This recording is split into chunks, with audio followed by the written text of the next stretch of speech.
All right, and welcome back to another episode of the Dr. Greg Show. Every so many episodes, we do a Q&A episode. You have an opportunity down in the comments to enter questions, and we want to take an opportunity to answer your questions. What you're experiencing is real. You have probably Dr. Googled a lot of these questions, and maybe you're left confused, wondering like what's going on with these. As questions come in, we'll gather some of the most common ones and even some of the odd questions, and we will just give you an understanding of like what's actually going on inside of your system. So again, you can submit your Q&As into the comments. Also in the show notes, there's tools that we've created for you guys as listeners. There's ways to work with us clinically. There's ways to get better insight into your health. So let's launch in. Question 1. How do I know if what I'm feeling is perimenopause or is my system just stressed out?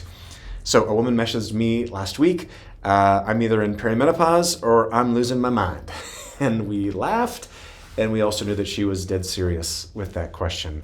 So the reality is those symptoms overlap. Stress and perimenopause, those symptoms overlap. Fatigue, irritability, night wakings, not sleeping well, they can have correlations, and it can be both is actually part of the answer inside of that. So we talk a lot about cortisol. There's actually an episode I did on cortisol and what it does in the body and how it can be stolen from certain hormones, but it affects progesterone. Cortisol affects your thyroid. It affects your blood sugar. It can even affect your immune system. So the question is like, what else is my body dealing with inside of this? Perimenopause is normal. I do believe that God knew what he was doing when he put together a woman's body, and he said there's going to be this transition through your fertile years into menopause. The question though is, why are people having these like 10x symptoms inside of that? And cortisol can be one of those. So one of the things that I want people to do is to start to track their symptoms. For example, is this consistent throughout your entire cycle? Are you potentially noticing a ramp 5, 7, 10 days leading into your period?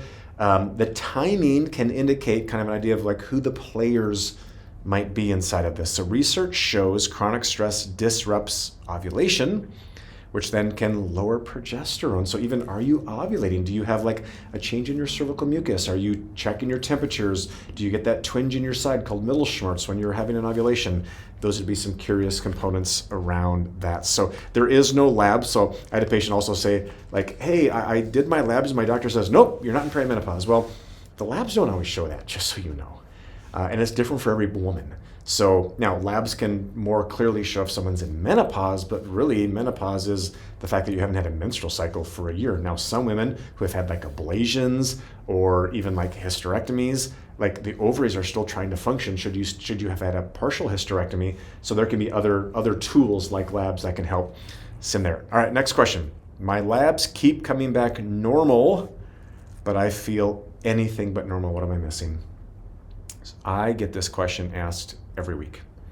Literally everyone that comes to me has had labs done and they've been dismissed, or they've been told you're normal and they feel nothing but normal. And what I want to understand is that there's a conversation between conventional lab ranges and more optimal functional ranges. The term that I want to give to you inside of here is normal isn't optimal. You know, the idea behind the research on laboratory work is a number too high or too low based upon the reference range is actually typically correlated with like a diagnosable disease. So if this is the range and this is too high and this is too low, that's where the diagnosis can happen. But let's say that this is the optimal range. So from the end of optimal all the way up until the too high or too low, that's where symptoms happen. And that's where I need people to understand that just because your labs are normal does not mean that you are optimal, right? So full panels, especially the thyroid, gosh, it blows my mind when I see like just TSH and they're assuming that they fully understand the whole function of the entire thyroid gland by measuring a brain hormone. So things to think about there. Next question, why am I gaining weight even though I'm eating clean and working out? What I want to say is that's also very real. I hear a lot of that. You're not doing the wrong workout, you're not eating the wrong diet, and you're not lazy, okay? Hormones play a big role in this. Estrogen swings. So in perimenopause, there's times where you can have estrogen dominance, and there's times where you can have really low estrogen.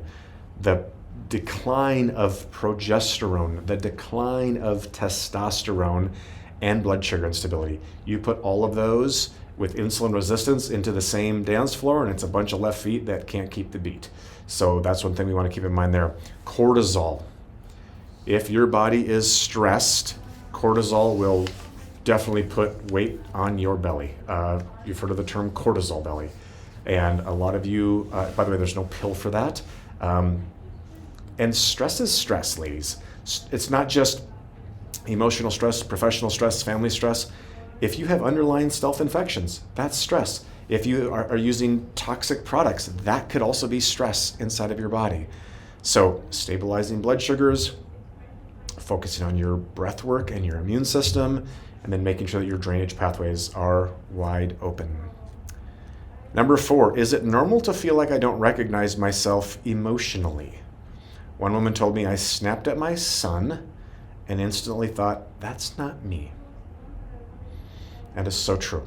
Many women, especially that 5 to 10 days leading up to menstruation, are edgy, irritable, just not themselves. And I've had women say, like, I had to catch myself, Dr. Greg. Like, that was like, oh, there was so much to that. So progesterone and a wonderful neurotransmitter called GABA work hand in hand.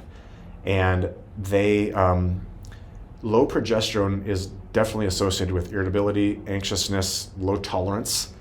And then there's this conversation of pregnenolone steal. So if your system's stressed, instead of pregnenolone going over to progesterone, pregnenolone goes over to cortisol.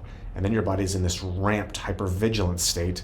So if you have low progesterone and hypervigilance, you are like, your system is on edge, like literally walking the edge.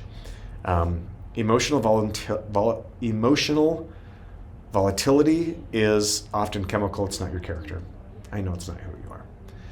So sleep, protein, good quality protein, especially before you're schlepping down some caffeine, stress reduction, and really being mindful of that second half of your cycle. What are you doing in that second half of your cycle to let your body simmer down, slow down, rest, nurture? Question 5, Dr. Greg, why can't I fall asleep even when I'm exhausted? Well, there's this whole conversation around the cortisol, or something called a cortical rhythm, or a cortical awakening rhythm.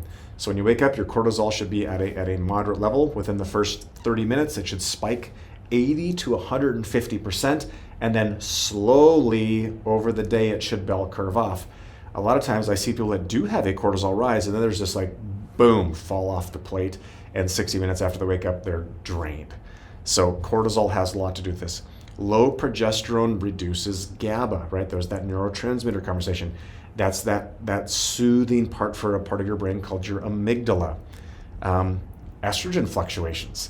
Some women get too much estrogen. They could even start to have things like hot flashes or not sleeping well. So what do we do?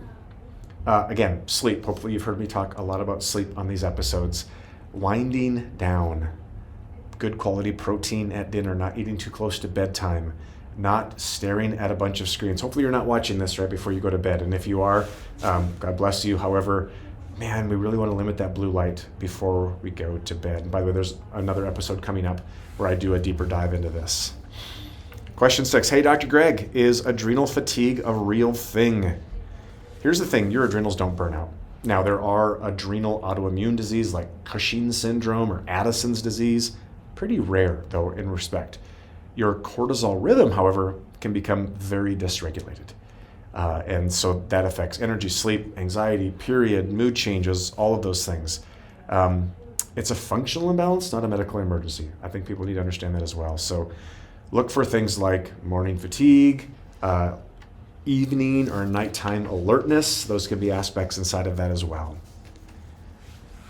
Hey, Dr. Greg, question 7. Can perimenopause start in my 30s?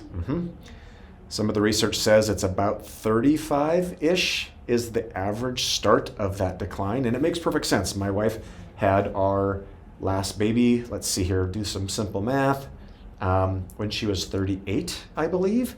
And it was after the birth of our baby that my poor wife literally, she didn't dip a toe into perimenopause. This girl like belly flopped in the deep end. And I say that lovingly. And we've done a lot of work over the past 30 years. And here's the thing, she's not perfect. I'm not trying to be on these videos saying, I have the answer and all you got to do is read my book or do what I say. It's a journey and it's a process. And the goal is to how do we understand the body better and how can you ultimately feel like you're in control, right? So yes, perimenopause can start in your 30s.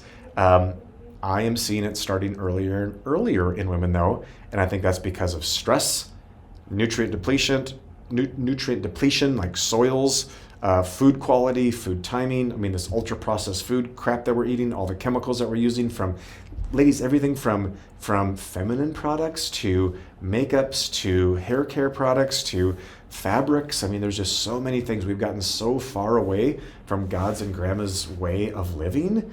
And, just think of personal stress, professional stress, demand. I mean, we chase sports like almost every night of the week in our house. And we love sports. Our kids are really good at sports. However, like, how are we, like, even the concept of Sabbath? Like when I grew up, Wednesday night, church night, no sports on Wednesday night. Sunday, every store was closed, except for the restaurants. So you could go out for breakfast after church. That world has changed so much. I mean, this coming Sunday, we have a basketball tournament for one of our kids. So what do you say? Like, we're not going to do the tournament? So how are we finding this wind down opportunity for our families? All right. Last question here. Why do my symptoms flare after I travel, drink wine, or don't sleep well? Well, the liver takes a big load of this. I have called the liver the most overworked, underpaid organ in the body. Your liver sits right underneath your right rib cage. You do not have a hole there, obviously. So your liver actually depends upon your gut to get rid of its stuff. So if you have any gut symptoms, and sometimes you don't even have to have gut symptoms to have gut dysfunction, but if you have bloat, constipation, diarrhea, acid reflux, then we know that the gut's off. So if the gut's off, the liver's off. Ugh. So liver stress, hormone backup. And by the way, your liver is dependent upon converting thyroid hormones. It's dependent upon shuttling sex hormones. The liver plays a huge role in hormone regulation, optimization, and clearance. Ladies, by the way, your estrogens are cleared through your liver. So sleep deprivation, cortisol spike, blood sugar crash. Think of this, cortisol spike, blood sugar crash. That's how that works. And then alcohol, sorry guys and gals, alcohol is an estrogen disruptor, and then it amplifies detoxification. So hydration, mineral support, sleep hygiene after travel, these are all the things that we need to be understanding. So just a handful of questions, 8 questions today. If you have questions, put them in our comments. So here's some takeaways from today. You're not imagining your symptoms. Your body's talking to you. Stress and hormones, deeply interlinked. You cannot mess with one without jacking with the other one. Normal labs do not mean optimal health. Mood swings, weight changes, and sleep issues have real physiological roots. Perimenopause is not random chaos. It's a pattern that can be mapped. And you can feel better when you understand the why. The number one thing that patients talk about when they do work with us in this practice is they feel empowered. They feel like they understand. They feel like they're in charge of their health. Thank you for your questions. Continue to send them in to us. I love either I'll answer them on a podcast or in my social media. If you're not following us on social media, we have a wonderful social media following. Go into our comments and you can find our handles inside of there. And if you haven't already, I wrote a book called Power Over Perimenopause. And either the book, depending upon if the book is coming out March of 2026. So if it's before then, you have an opportunity to buy the pre-sale of the book. And there's hundreds and hundreds of dollars of freebies that you'll have access to if you buy the pre-sale. If it's after March, go to anywhere that you buy a book and it's for sale there. It's the exact playbook that we use inside of our practice with our one-on-one patients to make a woman feel empowered. And oh, by the way, it's not just to tell you to take a bunch of hormones. Now, hormones are important, but they're not the full picture or the full answer. So there we have it, crew. Thank you for joining me on this episode. Stay tuned for the next one.